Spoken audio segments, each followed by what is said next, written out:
Are you okay? I just think it's weird na wala dito si Lolo. I mean, he worked so hard for this campaign tapos siya pa yung wala.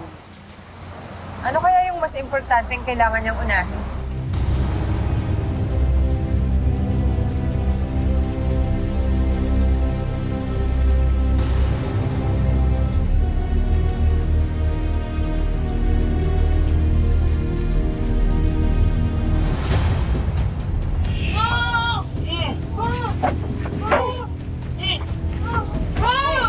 Panginoon Loki, nasaan?